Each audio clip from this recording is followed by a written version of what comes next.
Alors, on a appelé ça la battle. Alors, je ne sais pas si ça va être une bataille parce que c'est beaucoup de points de convergence. Donc, je ferai peut-être le Candide qui essaie de trouver des petites piques à vous envoyer à l'un ou à l'autre. Donc, on va parler de l'homme connecté, l'homme augmenté, on va parler d'humanisme, de transhumanisme.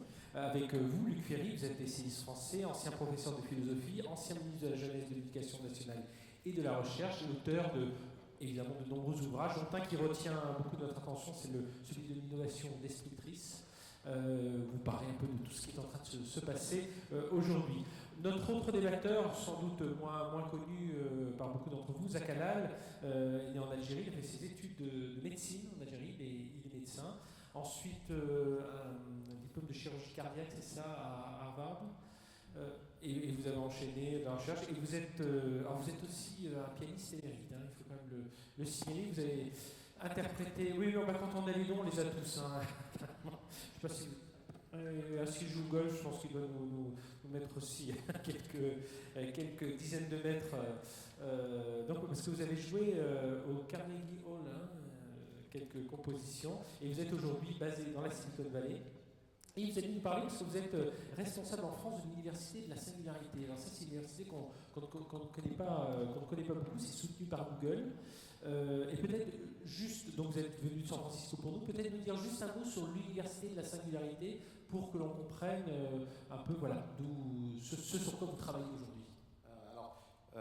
Merci pour l'invitation d'abord. L'université de la Singularity, Singularity University, est un centre d'éducation qui est basé à la Silicon Valley et qui enseigne les futures générations de décideurs, d'élites, de politiques sur l'utilisation des technologies dites exponentielles, des technologies émergentes et convergentes, telles que l'intelligence artificielle, la nanotech, etc., et leur utilisation pour résoudre les plus grandes problématiques dans le monde. On parle problématiques énergétiques, médicales, etc. C'est un centre qui a été fondé en 2008 par Ray Kurzweil et Peter Diamandis, un ingénieur et un technophilanthrope, et qui aujourd'hui est en train de faire une croissance à l'international, un incubateur, etc. Et mon rôle aujourd'hui, en tant que directeur régional et ambassadeur aux pays francophones, notamment la France, est de créer un écosystème d'innovation en France qui a une force de frappe qui rassemble des acteurs de l'innovation, que ce soit des acteurs corporate ou des acteurs académiques, des décideurs, des politiques, des penseurs et des intellectuels, pour avoir une force de frappe dans l'innovation, qui aujourd'hui est manquante ici en France. Oui, parce que ce qu'on va voir ensemble aujourd'hui, c'est que l'innovation, c'est plus seulement des ingénieurs, hein, c'est des médecins, c'est des philosophes, c'est des sociologues, voilà, c'est des gens du marketing, c'est des commerciaux. Donc c'est là où vous voulez vous adresser vraiment à toutes ces populations. Alors, je vais revenir avec vous dans un instant, Luc Ferry. Je sais que pour vous, nous allons vivre dans les 10 ans qui viennent une double série de révolutions qui vont totalement bouleverser nos vies, on va en parler dans un instant, avec les NBIC, hein, c'est les nanotechnologies, biotechnologies, informatique et cognitisme. On peut rajouter la robotique, on peut rajouter les imprimantes 3D, on peut rajouter aussi les objets connectés, hein, tout ça va nous bouleverser. De l'autre côté, on va aussi avoir, on le voit, on l'a vu d'ailleurs à Paris, c'est cette arrivée de l'économie collaborative. Hein, quand je parle à Paris, c'est de l'exemple Uber on a vu la semaine dernière tous les effets, même au plus haut niveau de l'État. Mais avant de vous passer la parole, Zach Halal, alors on a Luc Ferry avec nous, mais est-ce que vous avez l'impression que les philosophes, justement, là, on va parler en France, s'intéressent vraiment à tous ces changements? Là, on parle des NBIC, on parle des objets connectés, de l'impression 3D. Voilà, où est-ce qu'on a réussi à en avoir juste un? Il est avec nous aujourd'hui. Écoutez, je pense que d'abord, je suis très ravi qu'on ait quelqu'un comme Luc Ferry, un très grand penseur, qui aujourd'hui va participer à ce débat-là, pour lancer un débat justement sur les technologies émergentes ici en France. Mais surtout, j'ai été extrêmement étonné depuis pratiquement l'année passée, depuis qu'on a commencé à entamer des démarches ici en France pour développer des partenariats, pour avoir une présence ici en France. Et j'ai été très surpris et très choqué en même temps de l'absence d'un débat profond sur les technologies émergentes. Et quand je dis un débat profond, c'est les implications sociétales, économiques et politiques des technologies émergentes. Donc, vous parlez des NBIC, je préfère utiliser le terme des technologies émergentes parce qu'après, je vous en parlerai des technologies convergentes ou des technologies spéculatives, justement, pour un petit peu recadrer le débat. et systématiser les choses. Mais aujourd'hui, non, j'ai pas pu voir sur la scène médiatique, sur la scène des grands intellectuels français, des penseurs qui se sont prononcés sur l'impact profond. J'ai vu par contre des intellectuels qui étaient, je dirais, une certaine deux pôles extrêmes. Dans le déni même, complètement, on peut dire. Des personnes dans le déni total et des personnes qui sont complètement dans un certain techno-utopisme ou un techno-fanatisme. Et aujourd'hui, ici, j'espère, du moins à travers ce débat-là, c'est de remettre un petit peu le débat dans son contexte, redéfinir les choses et systématiser ce que réellement représentent les technologies émergentes d'un point de vue sociétal, politique et économique. Luc Ferry, vous avez saisi ce sujet à bras-le-corps parce que personne s'y intéressait. Vous avez dit c'est un moyen qu'on parle de moi ou c'est vraiment quelque chose qui vous titille depuis plusieurs années? Alors, je vais être franc, si je peux éviter qu'on parle de moi, ça m'arrange plutôt. Mais bon, quand on est ministre de l'Éducation, on est servi, généralement, quel qu'il soit. Donc non, franchement. Non, j'ai écrit un livre, comme vous aviez la gentillesse de le dire tout à l'heure, j'ai écrit un livre qui s'appelle L'innovation destructrice, donc sur l'innovation. Et tout naturellement, comme je crois qu'il y a deux séries d'innovations, vous l'avez dit vous-même à l'instant, qui vont bouleverser nos existences probablement davantage dans les 50 ans ou même peut-être 30 ans qui viennent que dans les 3000 ans qui précèdent, je ne vois pas comment un philosophe ne pourrait pas s'y intéresser. Vous savez, sans vouloir être cuistre, il y a une très belle définition de la philosophie par Hegel. Hegel disait la philosophie, c'est son temps saisi dans la pensée. Ihre Zeit in Gedanken erfasst, pour parler une langue qui n'est pas parlée dans cette salle depuis ce matin. Son temps saisi dans des pensées. Il ajoutait, la philosophie, c'est l'intelligence de son époque. Or, ce qui caractérise notre époque aujourd'hui, c'est la structure de la mondialisation, c'est la compétition ouverte sur le grand large, et du coup, évidemment, les innovations. Et qu'est-ce que nous allons vivre comme innovation? Et je suis absolument ravi d'avoir ce débat avec mon camarade qui manifestement est déjà légèrement augmenté, si je puis me permettre, mais parce que jouer du piano, être médecin et puis être en plus professeur à l'université de la singularité, c'est quand même pas donné à tout le monde à 27 ans. Eh bien, je crois qu'on va vivre en effet deux séries d'innovations. Vous l'avez dit tout à l'heure, j'ajouterai juste une chose, c'est qu'elles sont absolument connectées entre elles. Vous avez d'un côté les NBIC, donc nanotechnologie, biotechnologie. Biotechnologie, c'est surtout les thérapies géniques qui vont, le séquençage du génome, mais aussi les thérapies géniques qui vont se greffer, si je puis dire, sur ce séquençage du génome, mais aussi, par exemple, les patchs de cellules souches, ça va bouleverser nos vies de manière extraordinaire dans les années qui viennent. Quand on dit informatique, c'est essentiellement le big data et les objets connectés, l'Internet des objets. Et cognitivisme, c'est l'intelligence artificielle pour l'essentiel, beaucoup plus que la philosophie cognitiviste à proprement parler. À quoi vous avez raison d'ajouter les imprimantes 3D et la robotique. Donc là, on a six révolutions technologiques qui sont intégralement connectées entre elles, qui vont aller en convergence entre elles. Et ce qui alimente justement les tests transhumanistes, on va peut-être y revenir, forcément y revenir, mais qui vont aller vers l'augmentation de l'être humain, l'amélioration de la vie humaine et ce qu'on appelle le solutionnisme, c'est-à-dire la solution de tous les problèmes. Puis vous avez une deuxième série d'innovations dans le domaine de l'économie, ce qu'on appelle l'économie collaborative. Jeremy Rifkin a consacré plusieurs livres à cette... moi, je ne partage pas du tout ses thèses, mais au moins il a le mérite de parler de ce qui se passe. Et donc cette économie collaborative qui, en vérité, n'est rendue possible que par le big data. Jamais Airbnb, Venteprivé.com ou toutes ces startups ou Blablacar, par exemple, pour citer une entreprise française et qui marche formidablement, jamais ça ne serait possible sans ces révolutions technologiques qui sont derrière, en particulier le big data. Donc on va assister à la convergence entre les deux. Voilà. On oublie que ce sont des acteurs informatiques d'ailleurs, c'est Blablacar, Uber, tout ça. Bien sûr, les plateformes sont, quand vous voyez qu'Airbnb a la même capitalisation que le groupe Accor, alors qu'ils ont zéro mur, zéro chambre, que c'est que du plateforme, évidemment ça bouleverse complètement la logique économique. C'est ce que Maurice Lévy, je crois que c'est lui qui a inventé la formule, a appelé l'uberisation du monde. Dans tous les secteurs des commerces, des services, mais même de l'industrie, on va vivre l'équivalent de ce qui se passe avec Uber et les taxis. D'ailleurs, pour les grands hôtels parisiens, mais pas seulement parisiens, dans le monde entier, Airbnb, c'est évidemment une catastrophe. Donc pour eux, ils sont exactement comme les taxis, tétanisés d'angoisse face à un concurrent qui considère bien sûr comme déloyal. Donc tout ça, encore une fois, va bouleverser nos vies dans les 10 ans qui viennent avec des des impacts considérables. Et je rejoins exactement, je termine avec ça, on va pas parler trop longtemps, ce que disait mon camarade, c'est que par rapport à ces nouvelles technologies, par rapport à ces bouleversements vraiment révolutionnaires, encore une fois, il y a deux attitudes. Il y a des bioconservateurs, il y a des bioprogressistes, mais Nick Leader, qui est le patron de Google France, avec qui j'avais ce débat il y a quelques semaines, qui est d'ailleurs un type charmant, je le trouve absolument passionnant, intelligent et sympathique, m'a dit une phrase très très juste, et je termine avec ça, mais je vous laisse réfléchir à ça, qui rejoint exactement ce que vous disiez. Il me disait, nous, aux États-Unis, quand on pense par exemple Big Data, ou quand on pense révolution technologique d'une manière générale, nous pensons immédiatement, écoutez bien les mots parce qu'ils ont un sens, service rendu aux consommateurs. Vous, en Europe et singulièrement en France, vous pensez immédiatement protection du citoyen. Et il ajoutait, en gros, nous on a les GAFA, vous avez la CNIL. C'est pas exactement la même chose. Les deux sont légitimes, mais voilà, par moment, je préférerais qu'on ait les GAFA. Voilà, en tout cas, la question se pose. Protection du citoyen, c'est très bien.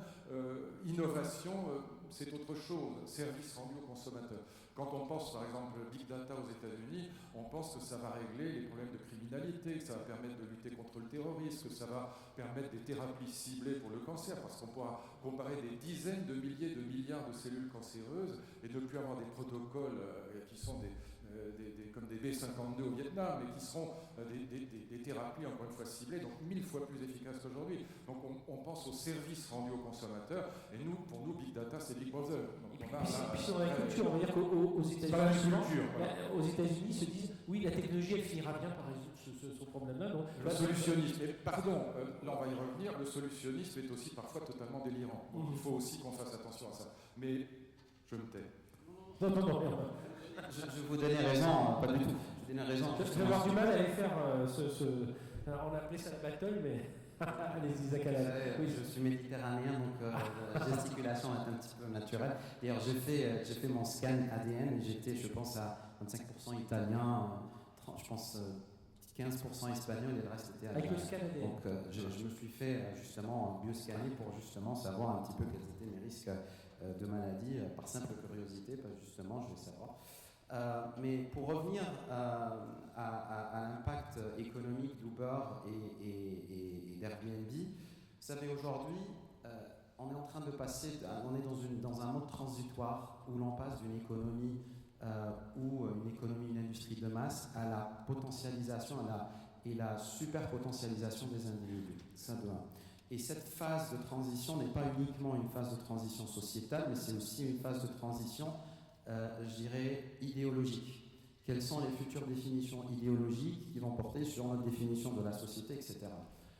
Pour vous citer un exemple, aujourd'hui, un Maasai au cœur de l'Afrique, à travers son smartphone, a accès à autant d'informations que le président des États-Unis il y a 30 ans. Qu'aujourd'hui, vous-même, à travers les requêtes de recherche sur Google, vous avez pratiquement la puissance de la CIA ou du Pentagone il y a 35 ans, 40 ans. Vous imaginez un petit peu la puissance que vous avez. Donc, je ne suis pas étonné par rapport à ce que j'ai vu, malheureusement, quand j'étais à San Francisco dans l'actualité, mais c'était totalement prévisible. C'est-à-dire, on en parle, Uber, on en parle, et l'impact social d'Uber, on en parlait à Singularity depuis 2011-2012. Airbnb, c'est pareil, comme vous l'avez précisé, par rapport à leur valorisation et tout leur physical asset, etc., leurs ressources physiques, voilà, c'est une équipe d'une 50aine de personnes qui est basée à Palo Alto. C'est assez impressionnant. J'ai publié d'ailleurs un édito tout juste après les attaques tragiques de Charlie Hebdo, où je disais justement qu'on corrèle le Big Data au Big Brother. Aux États-Unis, il y a une compagnie qui s'appelle Palantir, dont peut-être personne ici ne connaît. Palantir aujourd'hui est une plateforme qui utilise beaucoup l'intelligence artificielle, etc., qui est utilisée par la CIA, qui est utilisée par la Navy, etc., est utilisée pour localiser Oussama Ben Laden, qui a été utilisée pour coincer Bernard Madoff. On ne s'étonne pas, on l'utilise parce que d'abord la CIA l'a financé, aujourd'hui la CIA est cliente. Et c'est un acteur privé, totalement privé. Donc oui, il n'y a pas des acteurs privés ici, il n'y a pas des GAFA en France qui sont aptes à avoir un poids. Il y a une CNIL, mais il n'y a pas de GAFA. Donc Je pense qu'il y a une absence d'acteurs lourds, des poids lourds, qui sont en train qui devraient définir une vision idéologique d'une France singulière, une singularité française. Donc vous allez venir un peu essayer d'évangéliser tout ça. On parlait de transhumanisme tout à l'heure, justement. Revenons un peu sur ce, on va faire un petit peu de philosophie sur l'humanisme moderne. On va dire qu'il y a une différence d'humanisme entre celui d'origine européenne, qui est plutôt l'humanisme, oui, ce que j'appelle moderne, et l'homme est bon et tout ça. Et de l'autre côté de l'autre côté de l'Atlantique, on a un humanisme qui est plus lié à un progressisme technologique. Enfin, on met beaucoup plus en avant la technologie, et c'est là où on arrive au transhumanisme. Enfin, Luc Ferry, c'est ça. Si vous aviez invité quelques-uns de mes collègues, disons républicains traditionnels, mon ami Régis Debray ou Alain Finkielkraut par exemple, ils vous diraient évidemment qu'il y a une contradiction totale entre l'humanisme des Lumières, qui vise l'émancipation de l'humanité par la raison, et puis ces nouvelles technologies qui vont au contraire craquer, si je puis dire, briser la vie privée, et qui vont entraîner une modification de l'espèce humaine, parce qu'on ira dans cette direction inévitablement. Et je pourrais vous dire pourquoi on ira forcément vers une modification de l'espèce humaine. On ne pourra pas s'en empêcher. La vérité, c'est que ça passera par des canaux auxquels les critiques du transhumanisme souvent ne pensent pas. Ça passera notamment par le canal de l'amour, tout simplement. Quand on a un enfant et que cet enfant est atteint de la mucoviscidose, qu'il est atteint d'une maladie incurable et mortelle, à terme, on est prêt à tout. Les enfants vous arrachent des sentiments d'amour qui n'ont rien à voir avec les autres sentiments amoureux. On peut avoir aimé passionnellement ses parents, ses frères et sœurs, ses femmes, ses maîtresses, ses maris, ses amants, ce que vous voudrez. Les enfants vous arrachent des sentiments d'un autre ordre. Et face à un enfant qui est atteint d'une maladie, je pense qu'on sera prêt absolument à tout, et que si on vous annonce un deuxième enfant et qu'il est à l'état encore de fœtus, et qu'on peut faire une intervention qui supprime la maladie, qui modifie le génome, je pense qu'on le fera immédiatement.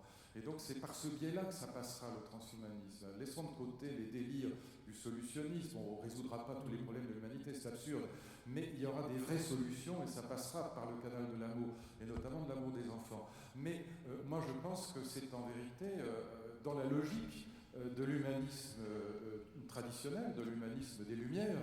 Pourquoi ? Parce que l'humanisme des Lumières, il nous promettait, c'est la fameuse phrase de Descartes, je ne veux pas être cuistre, mais Descartes disait que grâce au progrès des sciences et des techniques, nous allions pouvoir devenir comme maîtres et possesseurs de la nature. Mais maître et possesseur de la nature, ça inclut la nature intérieure, la nature biologique, ça inclut le génome, l'organisme humain lui-même. Et c'est ce qui est en train d'advenir. On est en train de maîtriser la biologie à un point qu'on n'imaginait pas avant la découverte de la structure hélicoïdale du génome de l'ADN par Watson et Crick en 1953. Pensez qu'un médecin qu'à mon âge n'a pas appris la génétique moderne à l'université. Il en était encore au petit pois de Mendel. Bon. Et donc là, on a fait des progrès. Et puis la découverte des codons stop par Monod et Jacob, c'est 61, c'est juste tout récent. Et donc on va, à mon avis, au contraire, dans le sens de l'humanisme des Lumières, avec un bémol à ce que je viens de dire. Pour moi, il y aura deux critères de la sagesse qui va être requise par ces nouvelles technologies, parce qu'on aura besoin d'une sagesse face à ces nouvelles technologies. Comment réguler, comment fixer des limites, jusqu'où irons-nous, voilà. Et donc je pense qu'il y aura deux critères éthiques, en tout cas je les donne comme ça, il faudrait argumenter évidemment 1000 fois plus longtemps, mais je veux surtout écouter mon ami Isaac. Il y aura deux critères à mon avis. Un, est-ce que l'homme augmenté, au fond, est-ce que l'homme amélioré sera plus humain ou moins humain ? Ça, c'est le vrai problème, à mon avis, le vrai critère. Et je pense que si on augmente l'humanité dans le sens du plus humain, il n'y a aucune raison pour qu'on ne le fasse pas. Et il n'y a aucune raison pour ce qu'on ne fasse pas pour l'être humain, ce qu'on fait pour un grain de maïs ou pour un animal. Et donc, s'il n'y a aucun risque, par exemple, à faire une manipulation génétique qui éradique l'Alzheimer ou le cancer du poumon, mais allons-y. Et donc, je pense que si on rend l'humain plus humain, il n'y a aucun inconvénient au transhumanisme. Et le deuxième critère, ce serait évidemment qu'on ne transforme pas l'humain en moyen et que l'humain reste évidemment une finalité, qui reste une fin.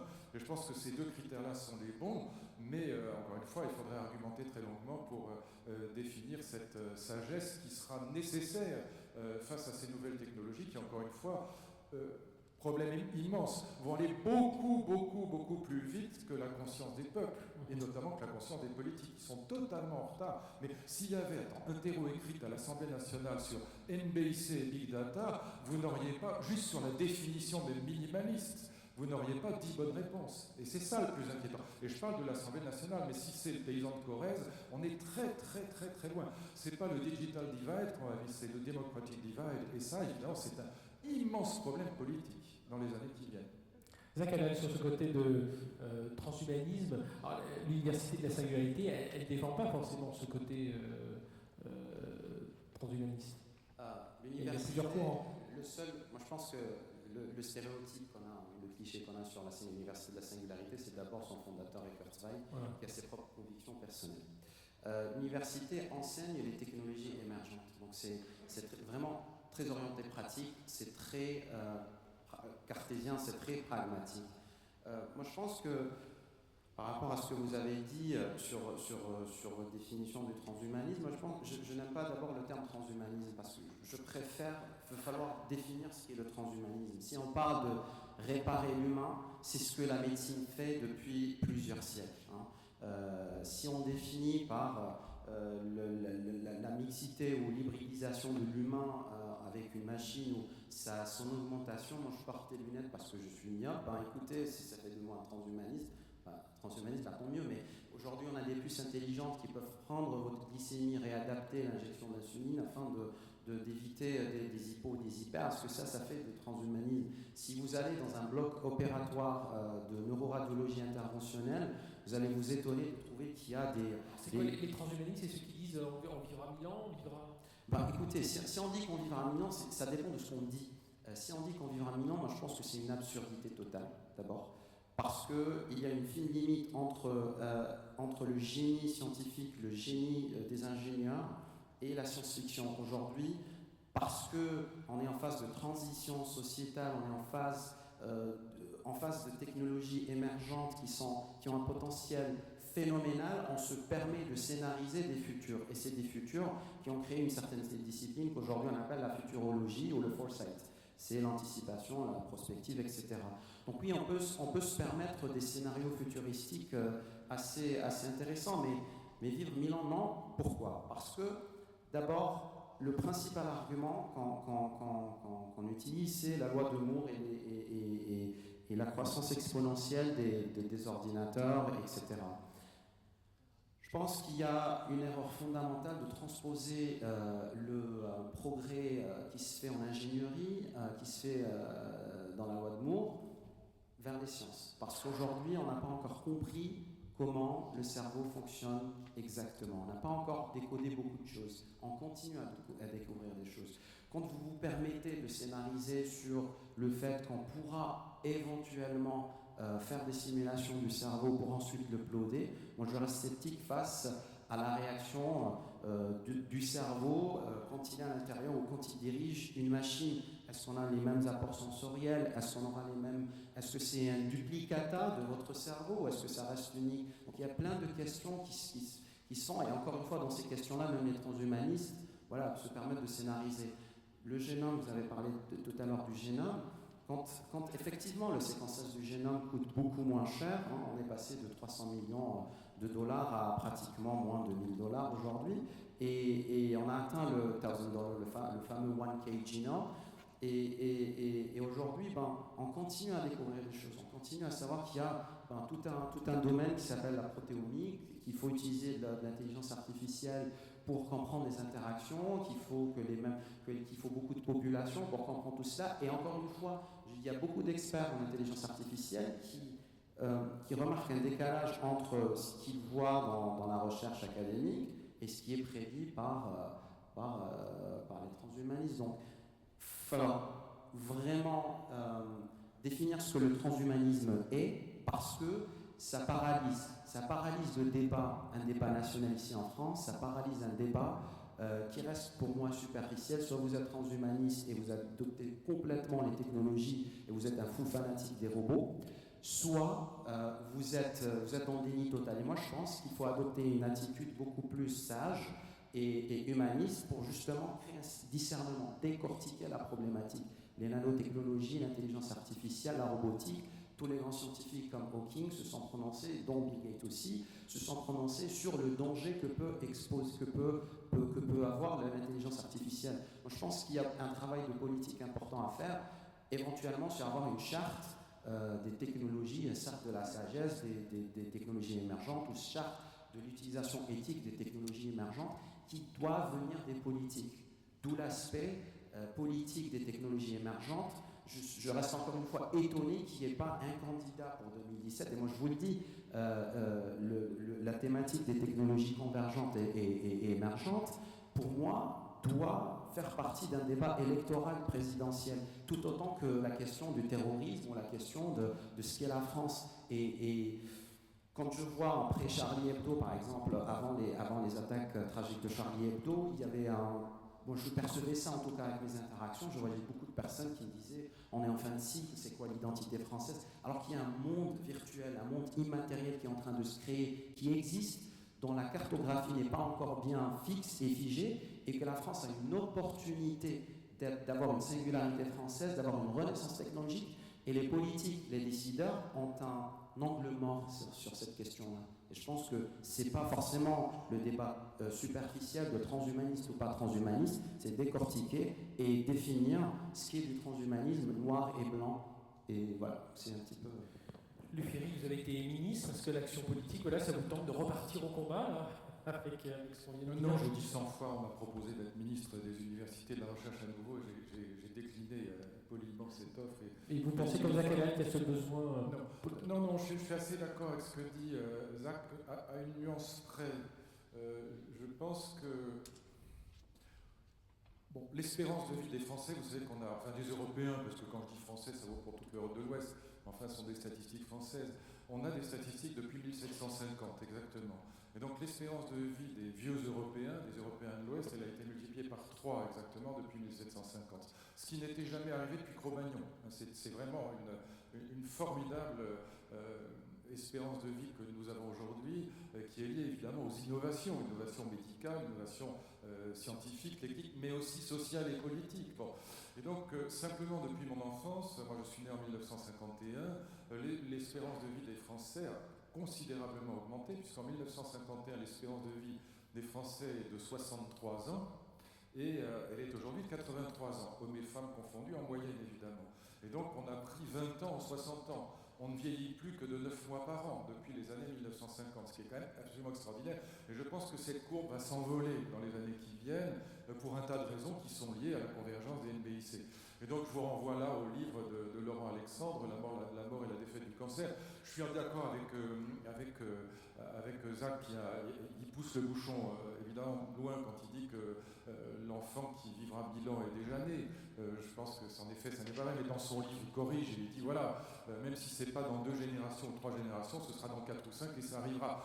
D'un point de vue strictement scientifique, il n'y a aucune raison pour que la question de la mort, qui était d'abord une question mythologique chez les Grecs, et puis une question religieuse dans les grandes religions, et puis une question philosophique dans les philosophies de la mort, ne devienne pas un jour une question scientifique. Je pense que c'est le cas aujourd'hui, et que mon vieil ami Jean-Didier Vincent, qui est quand même un des plus grands biologistes français, pas seulement d'ailleurs en France, je pense un des plus grands biologistes au monde, me dit toujours, à un moment ou à un autre, on maîtrisera la chronobiologie, on maîtrisera, parce que c'est le même problème que celui du cancer. Les cellules cancéreuses, elles sont immortelles, comme vous savez, et donc un jour ou l'autre, quand on commence vraiment à comprendre comment ça marche, on pourra maîtriser la question de la mort, et finalement on ne mourra plus que de l'extérieur, c'est-à-dire sur le modèle du service à tête de la grand-mère. Je veux dire, si vous êtes dans un avion qui explose, vous mourrez quand même, vous serez pulvérisé, mais sinon on pourra réparer beaucoup de choses. Alors même si l'hypothèse de l'immortalité, je n'y crois pas plus que ça, je pense qu'en tout cas une très très grande longévité est quelque chose qui risque de nous tomber dessus dans les années qui viennent et que ça posera énormément de problèmes. Énormément de problèmes. Il y a une deuxième question sur laquelle j'aimerais qu'on s'intéresse aussi, je crois qu'on n'en a pas parlé, je crois très peu, c'est quand même la question économique. J'y reviens, et pas simplement de l'économie collaborative, mais si vous voulez, on a un débat aujourd'hui avec Tsipras, avec la Grèce, enfin qui est exactement le même que celui qu'on a en France avec les frondeurs, ou qu'on a en Espagne avec Podemos. Bon, c'est le même, et il faut quand même bien voir que derrière ces réflexions que nous avons sur l'innovation, il y a une raison pour laquelle l'Europe est très en retard par rapport aux États-Unis, alors il y a des raisons aussi religieuses, on est un pays catho-républicain, en France c'est peut-être formidable pour la CNIL et sur le plan moral, sur le plan économique c'est pas un cadeau. Mais bon, je laisse de côté la parabole du jeune homme riche, mais elle fait beaucoup de dégâts. Alors, il y a bien encore le discours du pape, par ailleurs qui est un homme admirable, mais enfin le discours sur la décroissance, même Noël ma mère ne fait pas mieux. Bon. Et donc, c'est pas ce qui m'enthousiasme le plus chez le pape, pour dire les choses franchement. Je ferme la parenthèse. Mais vous avez quand même deux visions de l'économie, j'en dis quand même un mot, parce que je pense que derrière la logique de ces nouvelles technologies, il y a une logique économique. Vous avez des keynésiens qui pensent que la seule solution, c'est d'augmenter les bas salaires et de faire la relance par la consommation. Bon, ce qui est gentil, mais hélas absurde, parce que dans le marché mondial, l'argent n'est pas fléché. Donc, c'est Helmut Schmidt qui m'avait dit ça quand je l'avais rencontré en 1984 au Bundeshaus. Il m'avait dit, vous savez, en 1984, c'est après l'élection de Mitterrand, on sortait de 3 années de relance par la consommation keynésienne classique, à gauche normale, si je puis dire. Et Helmut Schmidt m'avait dit, votre président de la République est un parfait crétin, un blöder idiot, pour reparler l'allemand, un parfait imbécile, parce que dans le contexte du marché mondialisé, l'argent n'est pas fléché. Et donc les Français achètent Schaub-Lorentz, Grundig, Volkswagen, mais pas forcément des voitures françaises ou des appareils français. Et donc vous avez cette vision de l'économie qui est celle de Mélenchon, de Tsipras, des frondeurs, etc. Et puis vous avez la vision schumpeterienne de l'économie qui est fondée sur l'idée qui me paraît beaucoup plus juste que ce qui tient à la croissance, c'est l'innovation, parce que l'innovation rend obsolète tout ce qui est ancien. Or, c'est cette idée d'obsolescence, enfin qui est au fond la structure de la mode. La finalité de la mode, c'est de démoder. Il n'y a pas d'autre finalité pour la mode, c'est de démoder. C'est de faire en sorte que ce que vous avez dans vos armoires, même si ce n'est pas trouvé par les mythes, vous ne puissiez plus le mettre. Si j'étais venu comme en 70, habillé en pâte d'elfe avec une chemise orange et un col à manger de la tarte, c'est ridicule. La logique de la mode, c'est la logique du capitalisme, c'est la logique schumpeterienne de l'innovation destructrice parce qu'elle renvoie aux oubliettes le passé. Je pense que donc derrière nos débats sur l'innovation, sur les nouvelles technologies, sur le cloud, il y a évidemment cette dimension économique qu'il ne faut jamais oublier.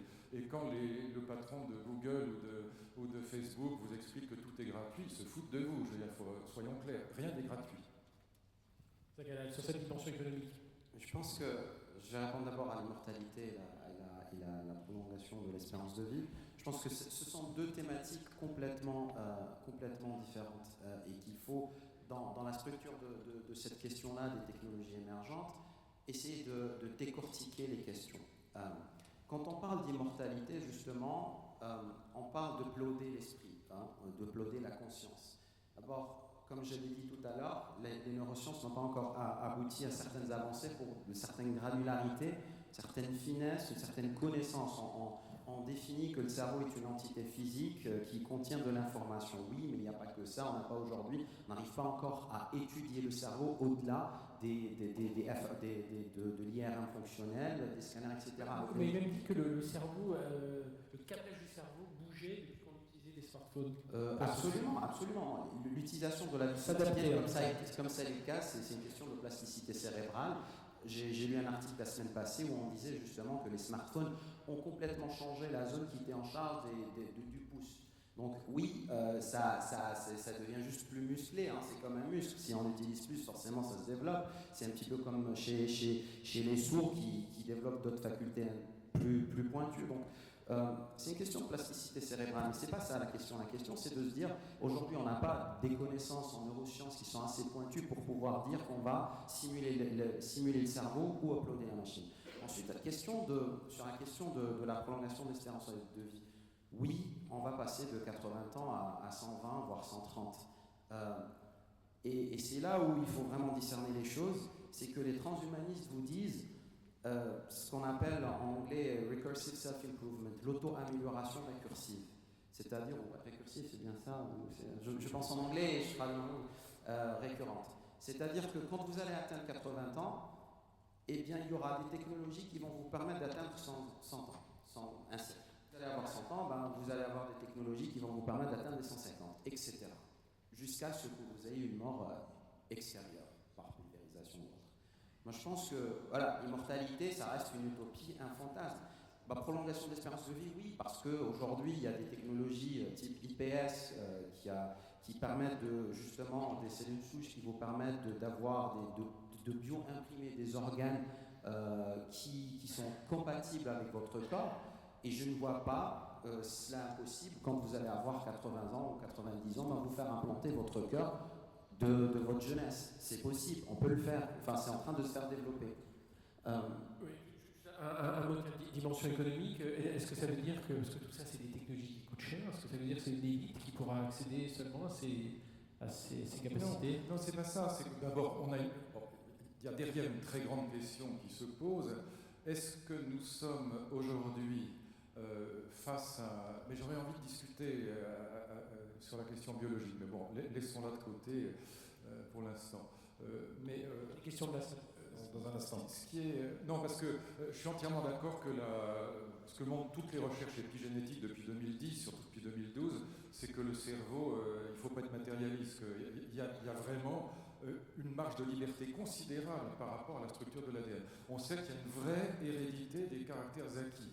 Vous auriez dit ça à la grecque de biologie, il y a même simplement 10 ans, vous étiez recalé définitivement. Or, on sait aujourd'hui qu'au-delà de l'ADN, il y a en effet les câblages, qui est d'ailleurs modifié par les petites poussettes, comme dirait Michel Serres, mais en plus du câblage, il y a la dimension proprement épigénétique. Je ne veux pas rentrer dans le détail, mais ça prouve que l'idée d'un déterminisme génétique est une idée qu'on est complètement en train d'abandonner. Je vous renvoie là à une magnifique conférence de Jean-Claude Ameisen, très très bon spécialiste de ces questions d'épigénétique. Vous trouverez ça en podcast sur France Inter. Je ferme la parenthèse, on va pas y... Mais non, revenons à la question économique. Il y a une très grande interrogation aujourd'hui. Est-ce que ces nouvelles technologies, NBIC, robotique, imprimante 3D, etc., plus l'économie collaborative rendue possible sur le modèle d'Uber Pop, ou d'Airbnb, ou de Blablacar, etc., ou de venteprivé.com, par ces nouvelles technologies? Est-ce que ça va, entraîner la fin du travail, remplacé par de la robotique et par du virtuel? Et deux, est-ce qu'on est, comme beaucoup d'économistes le disent aujourd'hui, y compris des très grands, comme mon ami Patrick Artus par exemple, est-ce qu'on est face à un cycle de croissance zéro, en gros? Je pense exactement l'inverse, mais je ne suis pas économiste, je suis un économiste amateur, mais je serais plutôt sur la ligne de mon ami Nicolas Bouzou qui dit que ces nouvelles technologies vont entraîner qu'on est en gros au moment à peu près quelque chose d'équivalent de la Renaissance, c'est-à-dire devant un cycle formidable de croissance qui va être généré par ces nouvelles technologies, qui vont créer de la croissance et même des emplois et du travail, et que la vraie question est de savoir si l'Europe en profitera, ou seulement les États-Unis, la Chine, Israël et la Corée. En gros, c'est les 4 pays innovants, les plus innovants aujourd'hui. Et donc, moi, je suis plutôt du côté de Nicolas Bouzou. Je pense que ces nouvelles technologies vont entraîner une formidable croissance, et que le problème, c'est de savoir si on va passer sous la vague ou si on va surfer dessus. Alors, évidemment qu'il y a un deuxième problème derrière. Il n'y a pas simplement croissance zéro, au contraire, croissance très importante.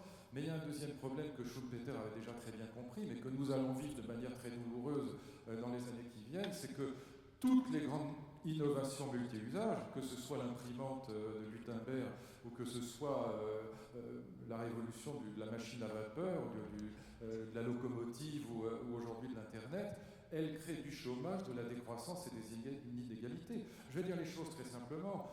Quand Gutenberg invente la machine à imprimer, on estime aujourd'hui qu'un ouvrier imprimeur avec la machine de Gutenberg met au chômage 200 copistes.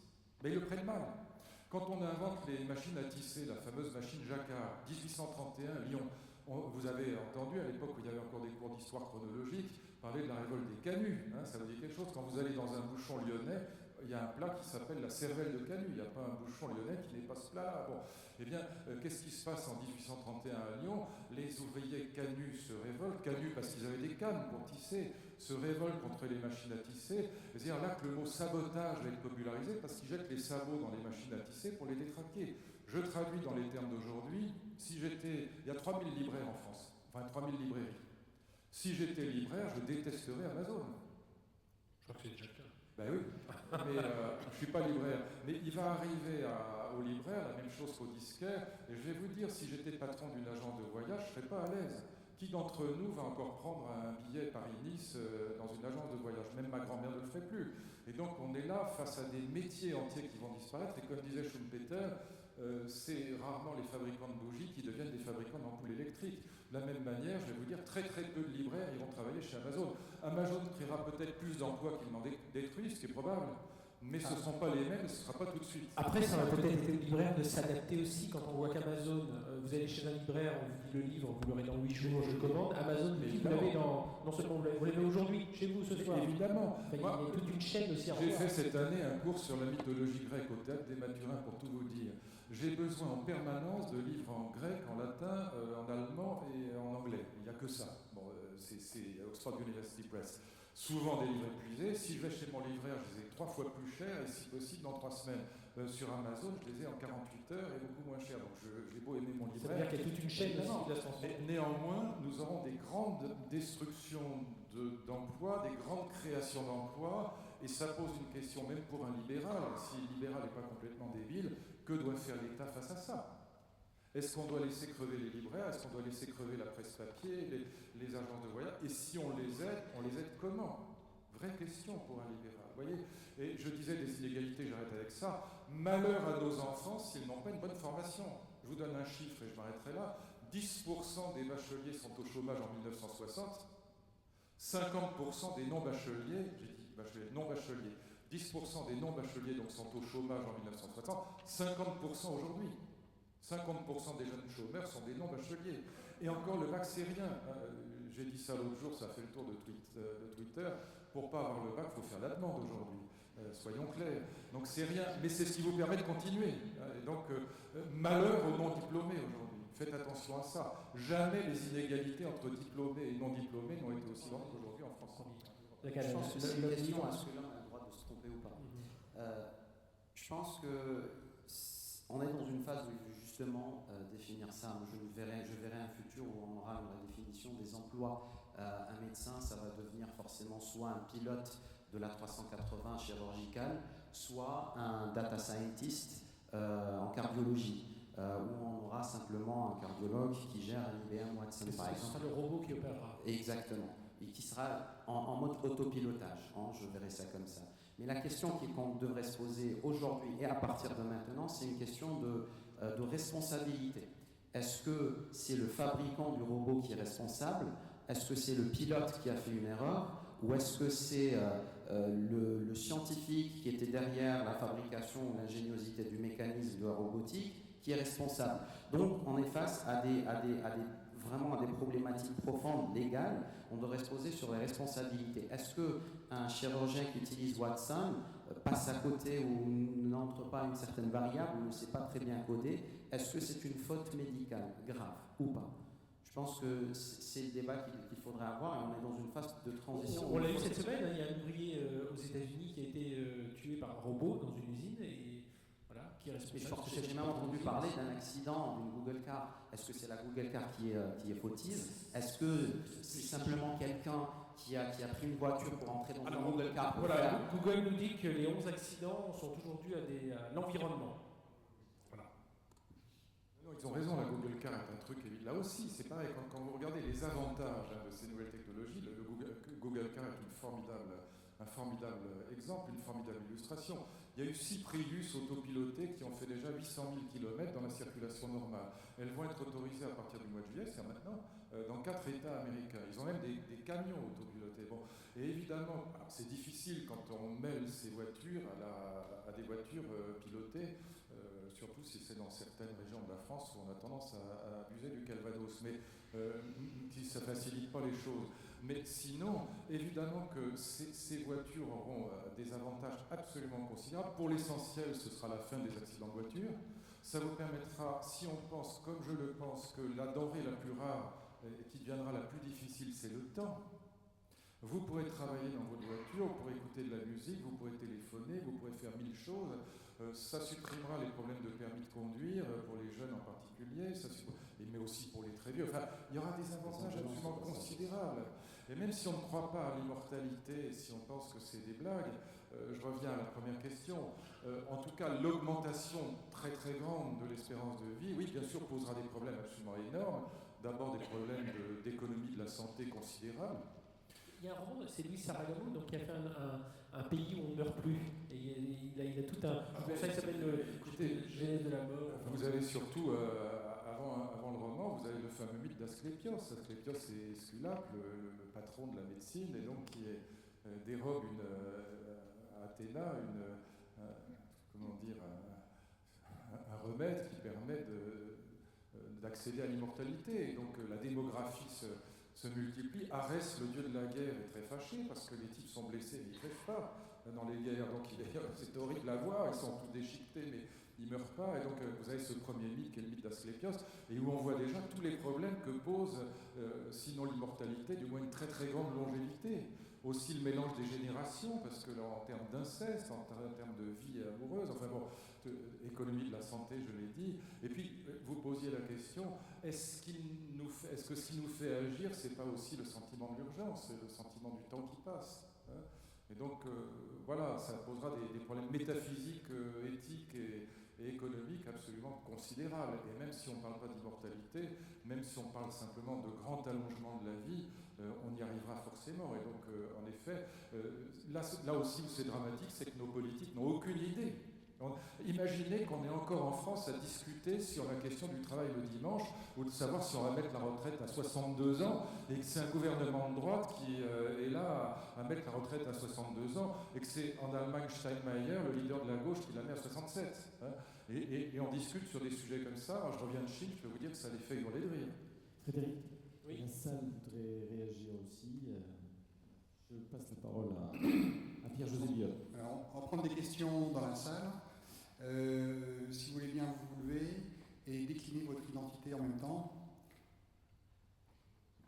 Alors voilà, pour l'équilibre, je suis Anna, donc homme-femme. Je suis Anna Nietikcha, je suis présidente de Eurocloud Pologne, mais aussi rapporteur Big Data pour la Commission européenne. Et très rapidement, et sans faire maintenant de la propagande pour l'Europe, la question très précise. Si vous avez dit que les politiciens ne sont pas conscients de l'existence de ces nouvelles technologies, ils ne savent pas les détails, c'est que je suis tout à fait d'accord, je suis entourée de femmes et hommes à Bruxelles pour qui Big Data c'est encore le cosmos, et ne parlons pas de cloud et de cybersecurity. Alors que faut-il faire, mais très concrètement, pour changer cela et pour que ma fille qui a 17 ans, qui fait un blog culinaire sur Internet, elle me dit « Maman, moi je voudrais apprendre la programmation. » Et à l'école, on me fourre tout le temps l'histoire du 15e siècle. Moi je m'en fous, elle me dit. Bon, moi je lui dis « Il ne faut pas tout à fait laisser tomber le 15e siècle. » Mais tout de même, un peu de programmation et surtout, par exemple, pour les filles, pourquoi pas. Donc, Big Data, je laisserai peut-être pour quelqu'un d'autre, ou j'en discuterai en privé, mais c'est un sujet aussi, j'aimerais avoir un commentaire là-dessus. Merci. Alors ça change doucement, hein. On commence à avoir des cours de programmation. C'est vrai qu'on continue à avoir des cours d'électricité, parce que je pense que l'histoire, ça peut continuer d'être important pour comprendre un peu la vie. On continue à avoir des cours d'électricité, pourquoi on n'a pas des cours d'informatique, Zakalal, et aujourd'hui, ça arrive peu à peu. Je pense que ça doit passer par ce que moi j'appelle la techno-alphabétisation, c'est-à-dire enseigner justement les jeunes non seulement à la programmation, mais aujourd'hui le monde des objets connectés. Comment vous pouvez utiliser un Arduino pour prendre votre propre température à la maison. Comment vous pouvez rendre votre frigidaire ou votre réfrigérateur intelligent par vos propres moyens. Donc, il y a cet aspect-là de techno-alphabétisation. Ensuite, concernant les décideurs, les gens qui sont,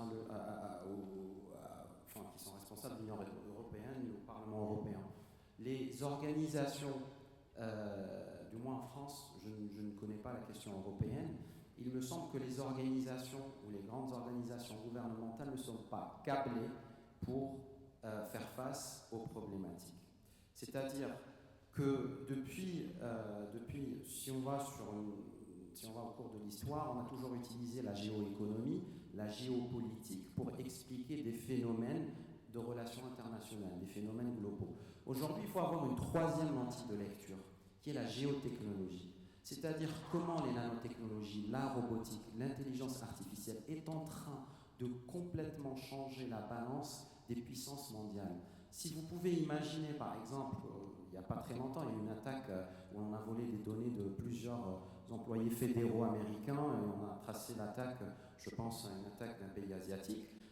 C'est forcément un danger de sécurité nationale. Si demain on arrive à synthétiser un ADN d'une personne et qu'on arrive par chance à le retrouver dans une scène de crime, c'est forcément un problème. Donc, et ça, c'est faisable. On arrive il y a aujourd'hui des compagnies, des entreprises qui se spécialisent dans l'impression d'ADN, par exemple.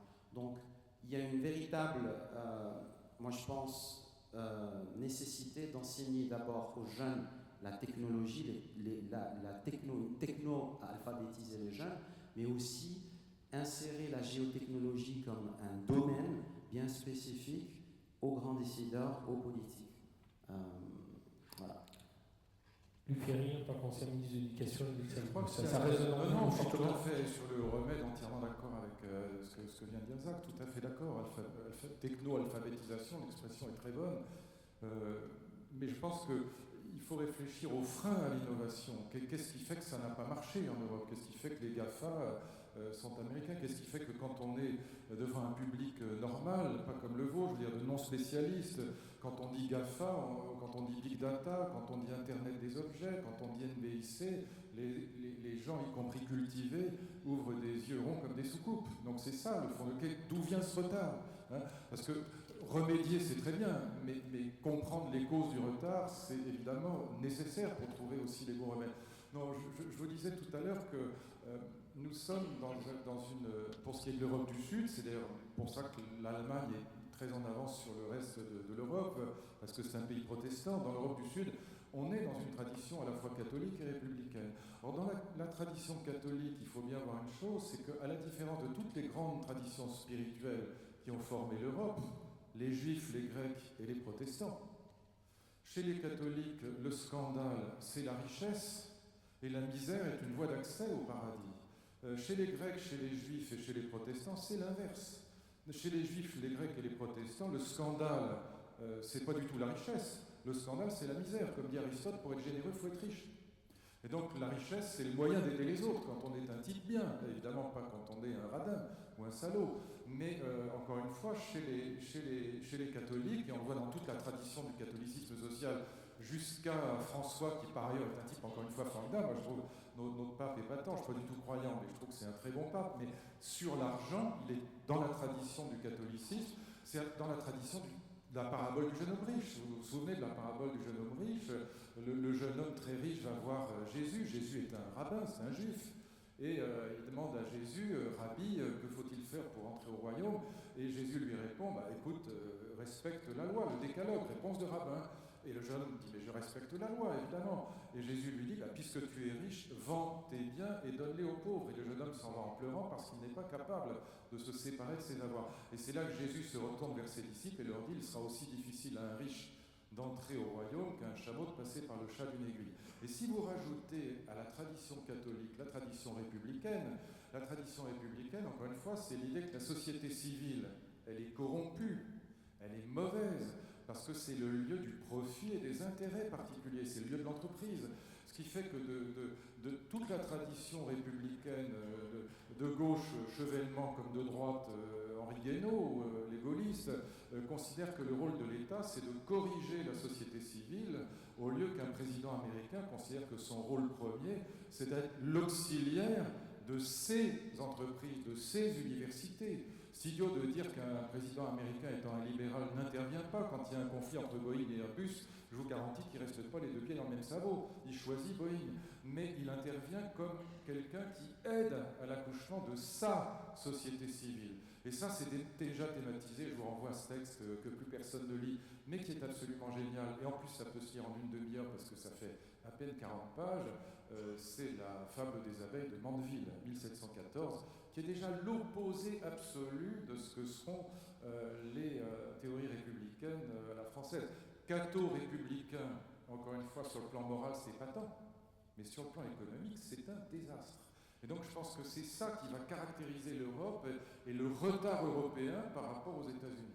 C'est pas un hasard si c'est dans un pays qui n'a pas d'ancien régime, et dans un pays qui est globalement plutôt protestant qu'autre chose, qu'on a cette formidable innovation américaine, là où l'Europe reste à la fois keynésienne, catholique et républicaine. À côté de ça, Et Tsipras, vous voyez, c'est exactement ça, c'est l'exemple typique. il y a 200 ans, on a Israël, excusez-moi, on a Israël qui a une longue tradition aussi historique et qui s'en sort pas mal. Et je viens de dire qu'en Israël, le scandale, c'est pas la richesse, c'est la misère. Et donc Israël fait partie des 4 pays les plus innovants du monde aujourd'hui, bien sûr. Mais c'est une autre tradition spirituelle. Je pense qu'il y a aussi une logique culturelle qui est une logique de conquête. Aller à l'offensive. Quand vous voyez le président américain, comme anecdote, qui voulait doubler le quota d'exportation, mais il a décidé d'impliquer l'Agence nationale de robotique. Ah, oui. C'est quand il essaie de doubler le quota des exportations, simplement il a impliqué des robots et l'Agence nationale de robotique afin d'automatiser plusieurs chaînes.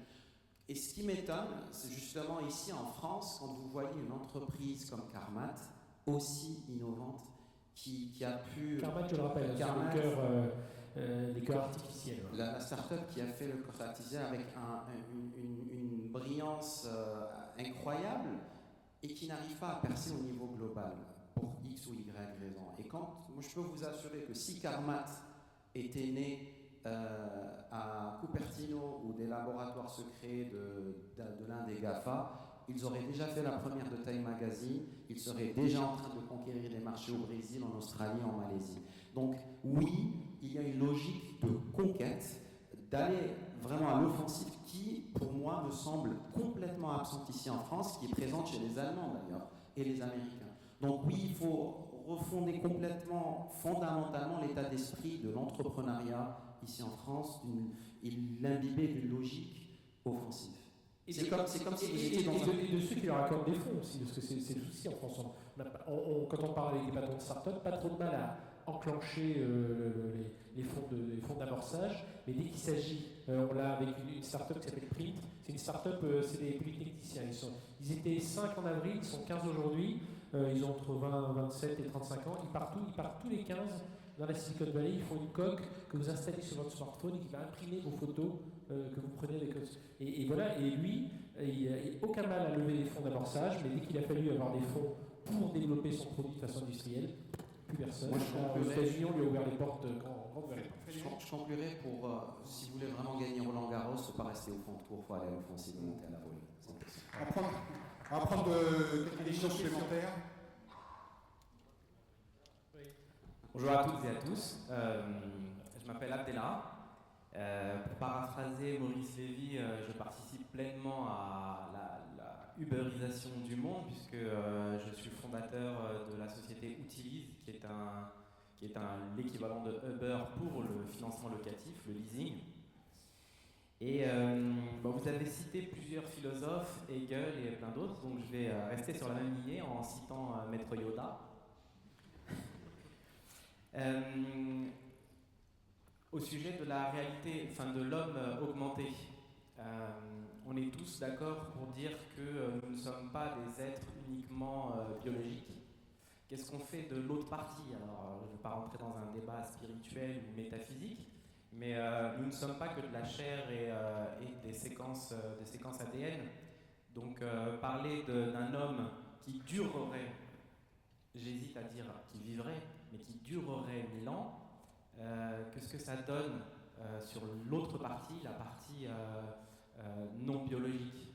Parce que je pense que c'est un équilibre subtil entre la biologie, l'homme est un équilibre subtil entre la biologie et tout un tas d'autres choses, des sentiments, peut-être de la spiritualité, des rêves, de l'inspiration, de l'imagination, etc.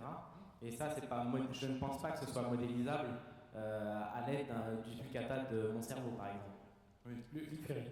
Alors, d'abord, Maître Yoda est mon maître avant Hegel et Kant. Il a d'ailleurs une phrase que j'adore, ça doit être d'ailleurs dans le premier, dans la guerre des étoiles, où il dit à quelqu'un que j'aime bien pour son nom, Luke Skywalker, qu'en 900 ans tu auras, moins en forme tu seras. Je trouve que c'est une formule admirable qui rabat un peu le caquet à l'homme augmenté. Maintenant, je pense que, alors là, vraiment, petit point de désaccord entre nous, mais petit, c'est pas grave. Je pense que la question de la longévité, parlons pas d'immortalité, parce qu'il y a, enfin, on mourra toujours, par un biais ou par un autre, mais la question de la très grande longévité n'est pas du tout la question du matérialisme, c'est-à-dire de la réduction de la conscience et de la vie intellectuelle à une clé USB. C'est pas le même problème. La vraie dimension de l'immortalité, c'est beaucoup plus proche de la recherche sur l'immortalité des cellules cancéreuses, qui sont, pour les médecins aujourd'hui, pour les biologistes surtout, qui sont un modèle d'immortalité. Parce que, d'un certain point de vue, la cellule cancéreuse, elle est formidable. C'est un alien absolument extraordinaire. Quand vous discutez avec un grand cancérologue comme mon ami Kayat, il est absolument fasciné par la cellule cancéreuse parce qu'elle est exactement comme Alien dans la série des Aliens. C'est un monstre incroyablement bien fait, immortel.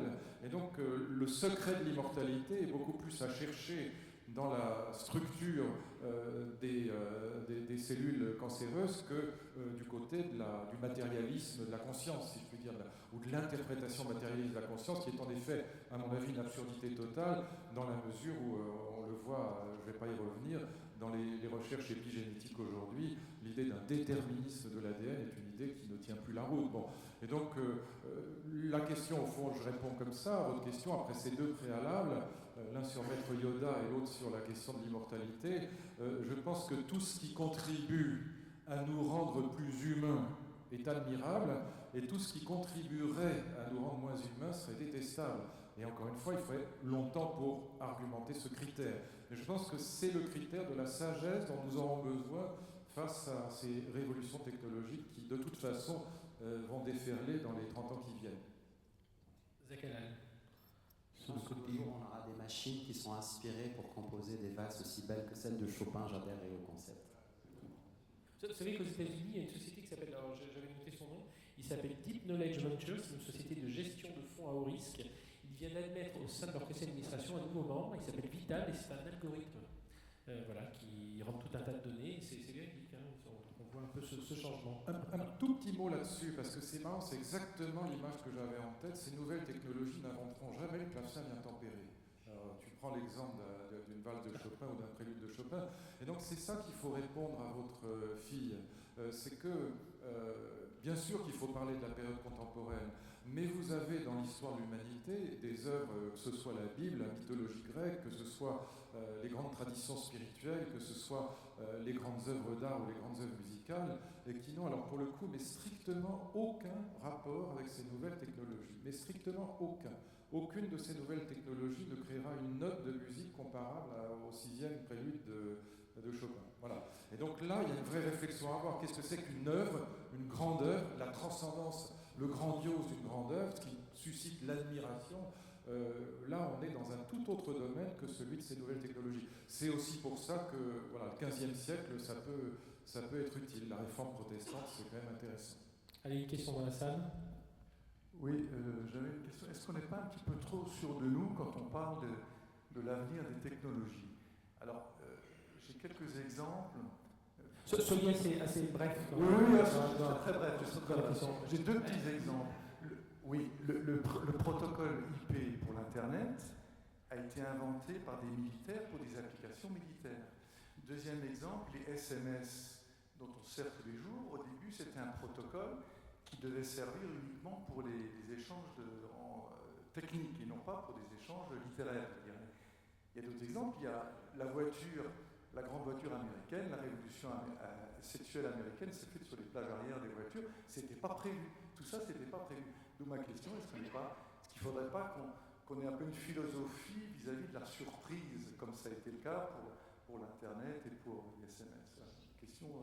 Est-ce qu'aujourd'hui, voilà, avec tous ces objets, est-ce qu'on a encore de la place pour la surprise, pour découvrir Moi, je pense la surprise ou la nécessité. Voire, je veux dire, si on a été sur la Lune, c'est parce qu'il y avait une course spatiale. Si aujourd'hui le DARPA, le bras technologique du Pentagone, qui finance à hauteur de 3,5 millions de dollars des plans de recherche sur la conservation d'organes, c'est parce qu'ils ont un intérêt dans la préservation et les banques d'organes, parce que ça leur permet d'envoyer des soldats sur le terrain et de pouvoir leur implanter quelque chose si quelque chose se passe mal.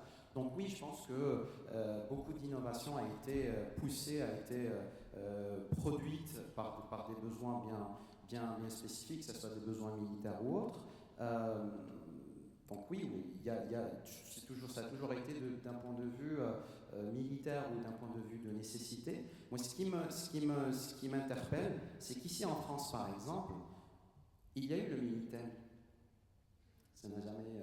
C'est un petit peu l'équivalent d'Internet. Il y a le CNED. C'est un petit peu l'équivalent de l'Open University. Et aujourd'hui, encore une fois, il y a Carmat.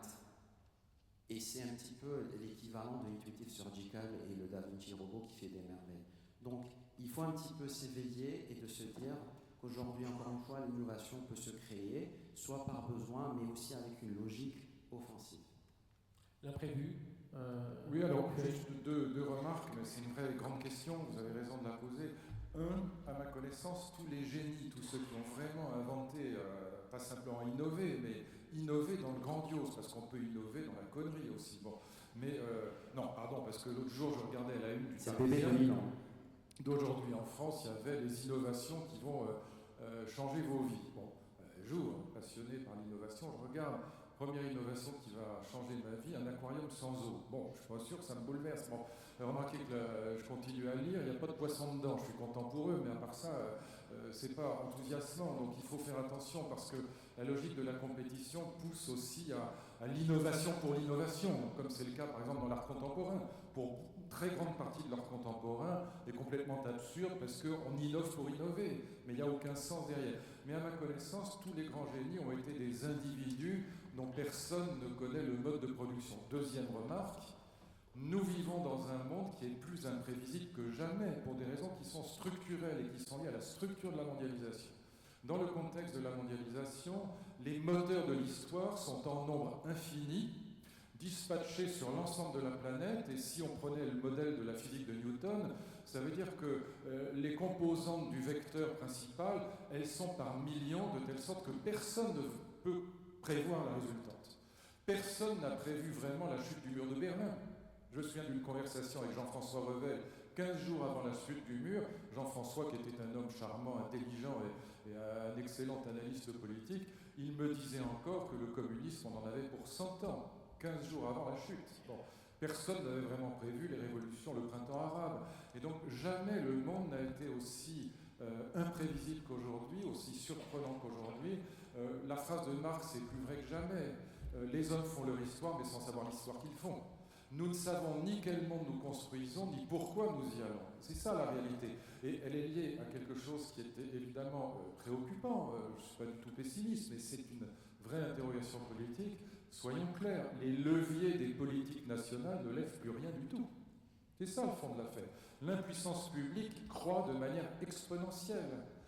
Croire que la croissance des pans de Bercy est juste digne d'un hôpital psychiatrique, ça n'a aucun rapport. Et donc on est face à des politiques dont la marge de manœuvre est de plus en plus infinitésimale, parce qu'il y a deux grosses lessiveuses qui rendent la vie politique, encore une fois, semblable à une feuille de papier à cigarette. À l'extérieur, c'est la mondialisation, encore une fois, avec des millions de moteurs qui font avancer l'histoire sans qu'on sache ni comment, ni pourquoi, ni quel sens ça a. Et à l'intérieur, on a le monde médiatique qui est une autre lessiveuse et qui fait que les ministères se sont transformés en agences de communication à 150%. Et donc, il faut quand même avoir cette conscience que dans un ministère, vous passez 99,9% de votre temps en communication et le reste à agir vraiment, c'est-à-dire quasiment rien. Encore une fois, si nos politiques étaient capables de résoudre le problème du chômage, croyez-vous sincèrement qu'ils s'en abstiendraient? Évidemment non. Et donc tout ça dépend très largement, pas entièrement, je ne vais pas forcer le trait, mais d'un univers à la fois médiatique et mondialisé qui est extraordinairement imprévisible, probablement plus que jamais. Tiens, un mot sur le travail. L'homme connecté, est-ce que ça va forcément changer nos façons de travailler? Si aujourd'hui, c'est Jacques Attali qui dit qu'il n'y aura plus de salariés dans 30, 40 ans. Alors, là aussi, il pousse à l'extrême. Mais... L'exemple du beurre pop est très intéressant, puisque j'ai eu les chiffres cette semaine même. Uber est le premier employeur de la ville de Stockholm. C'est très intéressant. Donc ça veut bien dire qu'il crée des emplois. Et là où Jacques Attali a tout à fait raison, c'est que les emplois que vont créer ces économies collaboratives seront des emplois qui ne seront plus ni des CDI ni des CDD, mais des emplois de travailleurs indépendants. Mais c'est quand même des emplois. Le type, le prof qui va faire Uber Pop après ses cours, d'abord ça lui permet de mettre du beurre dans les épinards, et à la limite c'est un véritable emploi pour lui, c'est un emploi de travailleur indépendant, c'est pas un emploi de salarié de type traditionnel. Et on estime, alors je ne sais pas du tout si le chiffre est vrai ou pas, j'ai entendu comme ça des spécialistes sortir ce chiffre, mais que 60% des emplois qui seront ceux de nos enfants ou de nos petits-enfants, ça dépend de l'âge qu'on a, n'existent pas encore. Voilà, et que cette économie collaborative va évidemment bouleverser l'économie dans tous les domaines. Là où je suis en total désaccord avec Jamie Rifkin, c'est que ce n'est pas du tout la fin du capitalisme, c'est absurde. D'abord pour la fin de la propriété au profit de l'usage, le durable qui va remplacer le court-termisme, enfin toutes ces âneries. Que je sache, pour être chez BlaBlaCar et partager sa voiture, il faut d'abord en avoir une. Pour être à Airbnb et partager son appartement ou l'offrir à un étranger de passage, il faut avoir un appartement. Donc tout ça, l'idée de la fin de la propriété est absurde à mes yeux, et l'idée qu'on va rentrer dans un monde où le partage, le care, le souci de l'autre vont remplacer les valeurs égoïstes et individualistes du capitalisme, c'est une idée tout aussi absurde. Que je sache, pour avoir rencontré quelques patrons de start-up, j'ai pas vu que leurs valeurs étaient totalement opposées au capitalisme traditionnel, de même que je pense que les usagers de BlaBlaCar ou d'Airbnb, leur première motivation c'est de payer moins cher que si on passe par un intermédiaire. Bon, donc soyons clairs, on ne sort pas du capitalisme traditionnel, au contraire, on y entre comme jamais. Arrêtons de croire qu'avec Rifkin qu'on va rentrer dans le monde des bisounours. La pique est lancée. Zach Allen, ce sera en conclusion sur cette nouvelle façon de travailler, justement l'homme connecté. On va être une entreprise de soi-même. Absolument, on part de toute façon vers l'autonomie et l'individualisation, mais je pense que à court terme, ça change complètement le modèle, dans le sens où moi j'ai vu des jeunes médecins qui sortaient de l'école de médecine et qui ont développé des applications pour pouvoir donner des consultations directement à des patients type Uber. Vous imaginez l'impact que ça a pu faire, ça a dû traumatiser des professeurs en médecine comme mon père, qui était extrêmement choqué quand il a entendu parler d'une telle pratique. Je veux dire, où est la sécurité du patient, où est le bien-être du patient, etc. Mais moi je le comprends d'un point de vue générationnel, je comprends très bien qu'aujourd'hui... Et j'ai vu des médecins qui ont complètement revu leur modèle en termes de riposte, par exemple, où on a créé des pratiques en groupe, des cliniques groupées, où on vous impose un certain montant pour avoir accès à un médecin prestigieux ou un médecin expérimenté. Donc effectivement, ça change le modèle. Sur le long terme, moi, je pense qu'on part beaucoup plus, si je parle des médecins par exemple, c'est vraiment la conversion des médecins vers des gestionnaires de données, d'abord. C'est un petit peu le côté soft, où on devrait piloter un Watson, un IBM de Watson, ou plutôt des pilotes de robots A380, de robots chirurgicaux, ce que j'appelle aujourd'hui la médecine, la chirurgie hybride. C'est vraiment des chirurgiens qui vont juste piloter un robot en mode automatique. Si quelque chose se passe mal, ils sont là pour intervenir. Eh bien, messieurs, merci. On peut vous applaudir. Zach Allen, Luc Ferry, merci infiniment d'avoir été avec nous.